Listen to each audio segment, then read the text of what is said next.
Seriously, that very many, if any, of the Grizzlies know the lyrics to the AC/DC classic Thunderstruck, but that's literally what happened to them Sunday in OKC. Right from the jump, SGA and company did Ja and the Grizzlies dirty their laundry. They're up 15. Desmond Bane missing the layup here. Cason Wallace going the other way.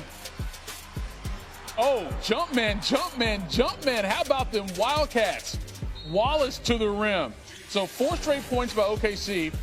Now the lead is 17. A couple plays later, Bane's pass is stolen by Jalen Williams. He goes the other way. Easy layup. 22 turnovers for Memphis in this game. That's 6 unanswered points for OKC. The run now is 14-0 when Scottie Pippen Jr. misses that layup. Wallace gets the rebound, finds Williams. Another dunk. 16-0 run. It's 51-22. Then the Thunder were like, y'all can stop pinching yourselves because this nightmare is real. Hartenstein made the run 18-0. And then now it's 20-0. Longest run in the playoffs since the franchise moved to OKC back in 2008. They're up 33. And then Aaron Wiggins like, yo, let's see how funky we can get. The alley-oop. Come on. SGA and Chet Holmgren, they are digging it. Williams had 20 points, by the way. SGA knocks down to 3. They're up 68-36. 32 points is the Thunder's largest lead going into halftime in their playoff history. Third quarter, the Thunder still looking at the defense like not a challenge. SGA attacks to the rack. He had 15 points. He only played 23 minutes. They were up 45. And then Chet makes it a 50-point game. Largest playoff win in franchise history. Can you say total team effort? I have a great group of guys around me, and I know that, and I've known that for a long time. So tonight is no surprise. They obviously played amazing. If it was a bunch of me's out there tonight, it might have not looked like this, but that's what you have a team for. Kind of like have to take a little bit of this win with like they're going to be way better game 2. So we're trying to like not give them a lot of life in regards to that, and that's a really good team over there. So like game 2 is going to be completely different. So we're like kind of competing with ourselves in a way to like make sure we're sharp for game 2 because we know what we're going to get with them. So that was kind of like the biggest goal in mind. The energy, kind of wasn't there. We was kind of, trying to talk to ourselves into, getting back into the game. If we win Tuesday, the series 1-1. This game won't matter. We'll never, play that bad again. All right, let's go a little deeper into that performance by OKC because dominant may not be a strong enough word. They won by 51, the 5th largest margin of victory in NBA postseason history and the 4th largest win in any game in franchise history. Now, the Thunder did it despite MVP favorite Shai Gilgeous-Alexander finishing with just 15 points, his fewest in any game this season, and he didn't even have to play the 4th quarter. As for the Grizzlies, they finished with just 80 points. Ja Morant, the only starter to get to double digits. Memphis' fewest points in any game since 2018. They have played 593 games since that last instance. Back now with Big Perk. Okay, Memphis was a complete no-show in their Game 1 loss to OKC, and that's being kind. This was of historical proportions. So, Perk, what can the Grizzlies do to get back in this series? Pray. Pray. That's all they could do, to be honest with you. Not unless Jaren Jackson Jr. decide to step up. Last time I checked, he is a former Defensive Player of the Year. He's the only all-star on the team. And tonight he finished the game with 4 points and 3 rebounds. He have to be impactful some type of way, especially going against those 2 bigs in Chet Holmgren and Isaiah Hartenstein. They need more from him. We know that Ja is not 100%, that he's dealing with that ankle injury, but he's out there battling through it. Jaren Jackson Jr. has to rise to the occasion. And I'm not talking about shooting a whole lot of 3-point shots. I'm talking about getting his big behind on that low block when they switch those smaller guards like Alex Caruso on him and punish them in the inside and make an impact on this game and this series for the Memphis Grizzlies. Yeah, defensively, he's got to step up in a big way. They can't have anything like what happened in Game 1. There's going to be plenty of motivation, by the way. Today was their 2nd worst loss ever. Okay, so as for the rest of the playoffs, they're now in full swing. What's your biggest takeaway from day 2? OKC.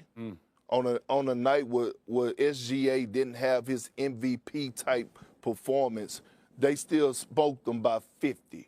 And when I look at Oklahoma City, is no drop-off nowhere defensively.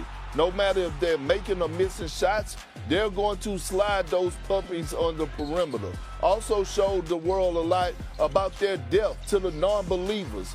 That, hey, we got great depth in Isaiah Joe, Aaron Wiggins, and our bigs, by the way, they can coexist. They play well together. Chet Holmgren had a double-double. Isaiah Hartenstein had 14 and 8. Today, my biggest takeaway was the message that OKC sent to the rest of the Western Conference that we're here and we're standing on business. Those Twin Towers, man, they made it happen. People didn't know if it could be done. They showed it could be done today. So we'll see how this one plays out. By the way, you think they sweep the Grizzlies? I think the Grizzlies get 1. I got OKC in 5 in this. Okay, OKC in 5. You heard it here from Big Perk. All right, thanks, man. Thank you. Let's go out east. Hey, sometimes I feel like we're sleeping on the defending champs.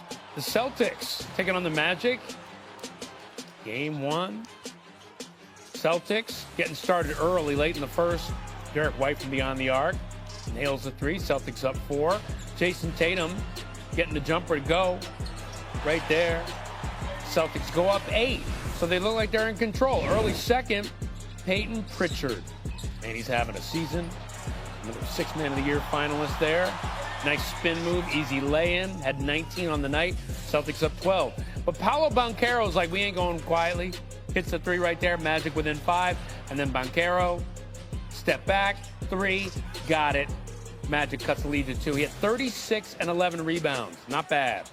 Contavious Caldwell-Pope here getting in the corner. Gets the 3. And get this, the Magic were up 1 at halftime. Got something here? Celtics fans being like, no. We got Derek White, 3 plus the foul. After the free throw, Celtics up 8. And then Drew Holiday to Jaylen Brown, alley-oop. Take another look at this one. Jaylen Brown in form right here. Nice move, gets it to go, Celtics up 12. And then Tatum, driving layup, Celtics up 15. Fourth quarter we go, 16-point lead for Boston. And watch this with Tatum. Goes in, fouled hard, ouch. Nasty fall right there, appears to injure his wrist. He goes down with force. He said it was throbbing for a second, then it went away. He'd re-enter the game later, tape up his right wrist. X-ray came back clean. So you ask yourself, how was that wrist doing? Well, here's Tatum right here from deep. Looks pretty good to me. Had 17 on the night, Celtics up 18. And then Derek White. One of his 7 threes on the night, a team high 30 for him. Celtics win 103-86. And the man with 30, he speaks postgame. I wish every night I'd be the guy and drop 30. That'd be pretty cool. But just trying to read the game and see where I can put my stamp on the game, I guess. So I think every game's different.